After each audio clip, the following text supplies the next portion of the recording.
Dear learners and viewers, welcome to my channel English Garden. I hope that you all are well by the grace of Allah. প্রিয় শিক্ষার্থীবৃন্দ, আজকের বিষয় হচ্ছে sentence. আজকে আমি sentence নিয়ে আলোচনা করব। তোমরা জানো যে গঠন অনুসারে সেন্টেন্স তিন প্রকার। তোমরা জানো গঠন অনুসারে সেন্টেন্স তিন প্রকার: সিম্পল, কমপ্লেক্স, কম্পাউন্ড। এখানে আরেকটা কথা বলে রাখি, প্রথমে আমাদের সেন্টেন্স জানা উচিত। সেন্টেন্স কাকে বলে? What is sentence? Sentence is a group of words that makes a complete sense. Sentence is a group of words that makes a complete sense. অর্থাৎ সেন্টেন্স হচ্ছে একটা শব্দ সমষ্টি যা দ্বারা পূর্ণ মনোভাব প্রকাশ করে। অর্থাৎ যে সুবিন্যস্ত পদ সমষ্টি দ্বারা বক্তার মনোভাব সম্পূর্ণরূপে প্রকাশ পায় তাকে সেন্টেন্স বলে। অর্থাৎ sentence is a group of word that makes a complete sense. প্রিয় শিক্ষার্থীবৃন্দ, তোমরা জানো গঠন অনুসারে সেন্টেন্স তিন প্রকার: simple, complex and compound. Simple, complex and compound গঠন অনুসারে সেন্টেন্স তিন প্রকার। তা আজ আমি আলোচনা করব সিম্পল সেন্টেন্স। এখানে আরেকটা কথা বলে রাখি, যদি আমরা সেন্টেন্স এই তিন প্রকারের সেন্টেন্স সিম্পল, কমপ্লেক্স, কম্পাউন্ড যদি এই তিন প্রকার সেন্টেন্স আমরা না জানি তাহলে আমরা সেন্টেন্স গঠন ঠিকমতো করতে পারবো না, সেন্টেন্স বুঝতে পারবো না। তাই আমাদের এই তিনটি বিষয় অবশ্যই জানা দরকার। তোমরা জানো ট্রান্সফরমেশন অফ সেন্টেন্সে বা চেঞ্জিং সেন্টেন্সে যে সিম্পল, কমপ্লেক্স, কম্পাউন্ড থাকে। অর্থাৎ সিম্পলকে কমপ্লেক্স করতে বলা হয়, কমপ্লেক্সকে কম্পাউন্ড করতে বলা হয়, কমপ্লেক্সকে সিম্পল করতে বলা হয়। যদি এই বিষয়গুলো না জানি তাহলে আমরা ট্রান্সফরমেশন করতে পারবো না। শুধু তাই নয়, যদি আমরা সেন্টেন্স না জানি, এই সিম্পল সেন্টেন্স না জানি, কমপ্লেক্স না জানি, কম্পাউন্ড না জানি, তাহলে আমরা ক্লোজও বিষয়ে ক্লোজ যে আছে ক্লোজও বুঝতে পারবো না। আমরা যদি সিম্পল সেন্টেন্স না জানি তাহলে আমরা ক্লোজও বুঝতে পারবো না। আর ক্লোজ যদি আমরা বুঝতে না পারি তা সিম্পল, কমপ্লেক্স, কম্পাউন্ড আমরা বুঝতে পারবো না। তাই আমাদের এই গঠন অনুসারে সেন্টেন্সের তিন প্রকার: সিম্পল, কমপ্লেক্স, কম্পাউন্ড। এটা আমাদের জানা অবশ্যই জরুরি। তা আজকে আমি আলোচনা করব সিম্পল সেন্টেন্স। আমরা সেন্টেন্স পড়ি অথচ আমরা সেন্টেন্স বুঝতে পারি না কোনটা সিম্পল, কোনটা কমপ্লেক্স, কোনটা কম্পাউন্ড। তা আজকে আলোচনায় অবশ্যই আজকে সিম্পল সেন্টেন্স পরিষ্কার হবে, কোনটা সিম্পল সেন্টেন্স, কোনটা কমপ্লেক্স সেন্টেন্স, কোনটা কম্পাউন্ড সেন্টেন্স। আজকে আমরা শুধু সিম্পল সেন্টেন্স আলোচনা করব। এই সিম্পল সেন্টেন্সটি অবশ্যই পরিষ্কার হবে কোনটা সিম্পল সেন্টেন্স। তাহলে আমরা দেখো এখানে আলোচনা করি সিম্পল। গঠন সেন্টেন্স কয় প্রকার? তিন প্রকার: সিম্পল, কমপ্লেক্স, কম্পাউন্ড। আজকে আমরা আলোচনা করব সিম্পল সেন্টেন্স। প্রিয় শিক্ষার্থীবৃন্দ, সিম্পল সেন্টেন্স কাকে বলে? What is simple sentence? তোমরা জানো যে সিম্পল সেন্টেন্স অবশ্যই গুরুত্বপূর্ণ। সিম্পল সেন্টেন্সের অর্থ হচ্ছে সরল বাক্য। যদিও সরল বাক্য, এটা আমাদের চিনতে হবে যে কোনটা সরল বাক্য, কোনটা জটিল বাক্য, কোনটা যৌগিক বাক্য। তাহলে চলে সিম্পল সেন্টেন্স আলোচনা করি। What is simple sentence? যে সেন্টেন্সে, মনে রাখবে, যে সেন্টেন্সে একটিমাত্র সাবজেক্ট, যে সেন্টেন্সে একটিমাত্র সাবজেক্ট এবং একটিমাত্র ফাইনিট ভার্ব থাকবে তাকে সিম্পল সেন্টেন্স বলে। আবার বলতেছি, যে সেন্টেন্সে একটিমাত্র সাবজেক্ট এবং একটিমাত্র ফাইনিট ভার্ব থাকে তাকে সিম্পল সেন্টেন্স বলে। অথবা যে সেন্টেন্সে একটিমাত্র সাবজেক্ট এবং একটিমাত্র প্রেডিকেট থাকে তাকে সিম্পল সেন্টেন্স বলে। এখানে দেখো আমরা এক্সাম্পলের মাধ্যমে আমরা শিখব যে সিম্পল সেন্টেন্স কি। I want to go to Dhaka. I want to go to Dhaka. আমি ঢাকা যেতে চাই। এখানে আরেকটা কথা বলে রাখি, যদি আমরা ফাইনিট ভার্ব না চিনি, তাহলে আমরা সিম্পল সেন্টেন্স চিনব না। আমরা বুঝলাম যে এটা সিম্পল সেন্টেন্স। কেন সিম্পল সেন্টেন্স? আমরা জানি যে সেন্টেন্সে একটিমাত্র সাবজেক্ট থাকে, একটিমাত্র ফাইনিট ভার্ব থাকে তাকে সিম্পল সেন্টেন্স বলে। But what is finite verb? এটা আমাদের জানতে হবে এবং চিনতে হবে। দেখো এখানে আমি এক্সাম্পলের মাধ্যমে আমি এটা তোমাদেরকে দেখাতে চাই। I want to go to Dhaka. আমি ঢাকা যেতে চাই। আবার দেখো দ্বিতীয় সেন্টেন্সে I wanted to go to Dhaka. আমি ঢাকা যেতে চেয়েছিলাম। সেন্টেন্স আবার 3 দেখো, he wants to go to Dhaka. সে ঢাকা যেতে চায়।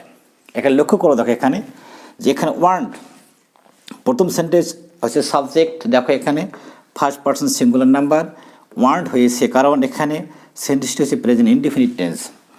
I want to go to Dhaka. তোমরা প্রেজেন্ট ইনডিফিনিটের গঠন জানো, যে সাবজেক্টের পরে ভার্বের বেস ফর্ম বসবে, তারপরে এক্সটেনশন বসবে। এখানে দেখো আই ওয়ান্ট, ওয়ান্টটা হলো আইটা হলো সাবজেক্ট, ওয়ান্টটা হলো ভার্বের প্রেজেন্ট ফর্ম। একে টু গো টু ঢাকায় আমরা পড়ে আসতেছি, এটা এক্সটেনশন। আই ওয়ান্ট, আইডি হলো সাবজেক্ট, ওয়ান্ট হলো ভার্ব, এটা এক্সটেনশন। আবার দেখো হি ওয়ান্টেড, আই ওয়ান্টেড, আইয়ের ওয়ান্টের পরে কী আসলো ওয়ান্টেড, এটা present indefinite tense, I want হয়েছে। এটা পাস্ট ইনডিফিনিট টেন্স, ওয়ান্টেড হয়েছে। I wanted to go to Dhaka, আমি ঢাকা যেতে চেয়েছিলাম। I wanted to go to Dhaka, আমি ঢাকা যেতে চেয়েছিলাম। নাম্বার 3, সি নাম্বার সেন্টেন্স দেখো, he wants to go to Dhaka, সে ঢাকা যেতে চায়, এখানে এর যুক্ত হয়েছে। তাহলে দেখো ওয়ান্টেড, ওয়ান্টস, দেখো তিনটি ভার্ব দেখো পরিবর্তন হয়েছে। কীভাবে? টেন্স, পার্সন, নাম্বার এবং টেন্স, পার্সন, নাম্বারের পরিবর্তনের সাথে, অর্থাৎ টেন্স, পার্সন, নাম্বার এবং টেন্স, পার্সন, নাম্বারের পরিবর্তনের সাথে সাথে, অর্থাৎ সাবজেক্ট, টেন্স, পার্সন, নাম্বারের পরিবর্তনের সাথে সাথে যে ভার্বের পরিবর্তন হয় সেই ভার্বটি হচ্ছে ফাইনিট ভার্ব। আবার বলতেছি যে সেন্টেন্সের মধ্যে যে সাবজেক্ট, পার্সন এবং টেন্সের পরিবর্তনের সাথে সাথে যে ভার্বের পরিবর্তন হয় তাকে বলা হয় ফাইনিট ভার্ব। অর্থাৎ ফাইনিট ভার্ব পরিবর্তনশীল, সাবজেক্টের পরিবর্তনের সাথে সাথে পরিবর্তিত হবে, টেন্সের পরিবর্তনের সাথে সাথে পরিবর্তিত হবে, নাম্বারের পরিবর্তনের সাথে সাথে পরিবর্তিত হবে। এখানে দেখো subject first person, I want, first person singular number, present tense, present indefinite tense, want হয়েছে। এখানে দেখো সাবজেক্ট ফার্স্ট পার্সন, এখানে টেন্স হচ্ছে পাস্ট ইনডিফিনিট টেন্স, ওয়ান্টেড হয়েছে, ওয়ান্ট থেকে ওয়ান্টেড হয়েছে কারণ এটা পাস্ট ইনডিফিনিট টেন্স। তারপর দেখো হি ওয়ান্টস, এখানে subject third person singular number he, এবং সেন্টেন্সটি হচ্ছে প্রেজেন্ট ইনডিফিনিট টেন্স, সেই জন্য কি যুক্ত হয়েছে? ভার্বের সাথে এইড যুক্ত হয়েছে। তাহলে আমরা বুঝলাম যে সেন্টেন্সের সাবজেক্ট, পার্সন এবং নাম্বারের পরিবর্তনের সাথে এই ভার্বটির পরিবর্তন হয়েছে। তাই যে ভার্বটি পরিবর্তনশীল সেই ভার্বটিকে বলা হয় কি? Finite verb. আর যে ভার্বটি পরিবর্তন হবে না সেটা হবে কি? ইনফিনিটিভ ভার্ব বা ইনফিনিট ভার্ব। দেখো এখানে I want to go to Dhaka, এখানে দেখো to go, I want to go to Dhaka, এখানে দেখো আই ওয়ান্টেড টু গো, এখানেও দেখো টু, এখানে ওয়ান্ট আছে তারপরে টু গো আছে, এখানে ওয়ান্টেড তারপরে এখানে টু গো আছে, এখানে দেখো ওয়ান্টস তারপরে এখানে টু গো আছে। তাহলে এখানে দেখা যাচ্ছে যে এই ভার্বটি পরিবর্তনশীল, এটাকে বলা হবে ফাইনিট ভার্ব। এই ভার্বটিকে বলা হবে ইনফিনিট ভার্ব। ইনফিনিট ভার্ব অর্থাৎ ইনফিনিট ভার্ব কাকে বলে? যে টু এর পরে ভার্বের বেস ফর্ম যখন হবে তখন বলা হবে সেটাকে ইনফিনিটিভ ভার্ব বলা হবে। কি বলা হবে? ইনফিনিটিভ। আর যেটা পরিবর্তনশীল সেটাকে বলা হবে ফাইনিট ভার্ব। এখানে দেখো আমরা এখানে ওয়ান্টেড, ওয়ান্টস এটা হলো ফাইনিট ভার্ব, আর টু গো, এটা হলো ইনফিনিটিভ বা ইনফিনিট ভার্ব বলতে পারি আমরা। তাহলে আমরা বুঝলাম ইনফিনিটিভ কাকে বলে? যে ভার্বের পরিবর্তন হয় না এবং যে ভার্বের আগে টু বসে, অর্থাৎ টুর পরে ভার্বের যে বেস ফর্ম বসে টু গো, এটাকে বলা হয় ইনফিনিট ভার্ব বা ইনফিনিটিভ ফ্রেজও বলতে পারি ইনফিনিট ভার্ব। তাহলে আমরা বুঝলাম দেখো এই সেন্টেন্সে কী আছে? একটা সাবজেক্ট আছে, একটা ফাইনিট ভার্ব আছে, এখানে সাবজেক্ট আছে, এখানে ফাইনিট ভার্ব আছে, এখানে সাবজেক্ট আছে, এখানে ফাইনিট ভার্ব, এখানে I subject, want finite verb, এখানে I subject, wanted finite verb, এখানে he subject, wants finite verb. দেখো তাহলে শর্ত হচ্ছে যে সেন্টেন্সে একটি মাত্র সাবজেক্ট থাকবে এবং একটি মাত্র ফাইনিট ভার্ব থাকবে তাকে বলা হবে সিম্পল সেন্টেন্স। আর একটা কথা বলে রাখি যে ইনফিনিটিভ ভার্ব থাকতে পারে, নাও থাকতে পারে। ইনফিনিটিভ ভার্ব থাকতে পারে, নাও থাকতে পারে, বা একের অধিক থাকতে পারে। যেমন এখানে দেখো sentence number D, I want a pen, এখানে দেখো কোনো ইনফিনিটিভ ভার্ব নেই বা ফ্রেজ নেই। আই ওয়ান্ট এ পেন, আমি একটি কলম চাই, এখানে দেখো ইনফিনিটিভ নেই। আবার দেখো হি ওয়ান্টস এ বুক, এখানে ইনফিনিটিভ নেই, তাহলে কি হলো? এখানে want, I want a pen, এখানে ওয়ান্ট হলো finite verb, he wants a pen book, এটা হলো এখানে ফাইনিট ভার্ব। তাহলে এখানে দেখো এখানে ওয়ান্ট আছে, subject first person singular number, present indefinite tense want হয়েছে। এখানে দেখো হি ওয়ান্টস হয়েছে কারণ এটা প্রেজেন্ট ইনডিফিনিট টেন্স এবং সাবজেক্টটি হিটা থার্ড পারসন সিঙ্গুলার নাম্বার, সে ওয়ান্টের শেষে এর যুক্ত হয়েছে। প্রিয় শিক্ষার্থী, তাহলে আমরা বুঝতে পারলাম যে ফাইনিট ভার্ব পরিবর্তনশীল ভার্ব, টেন্স, পার্সন নাম্বারের পরিবর্তনের সাথে সাথে পরিবর্তিত হবে, কিন্তু ইনফিনিটিভ যেটা এর কোনো পরিবর্তন হবে না। যেমন এখানে আই ওয়ান্ট তারপরে টু গো আছে, আই ওয়ান্টেড তারপরে টু গো আছে, তারপরে হি ওয়ান্টস তারপরে টু গো আছে। এখানে দেখো একটি সিম্পল সেন্টেন্সে একটি সাবজেক্ট থাকবে, একটি ফাইনাল ভার্ব থাকবে, ইনফিনিটিভ থাকতেও পারে, নাও থাকতে পারে, বা একের অধিকও থাকতে পারে।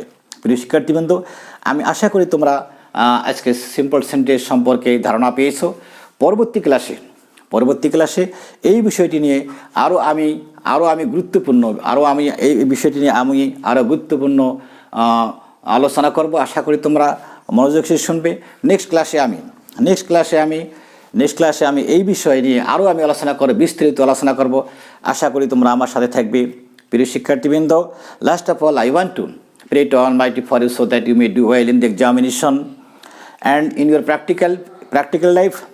You will also pray for me so that I may teach you effectively and fruitfully. Here I want to finish my short speech. Thanks all.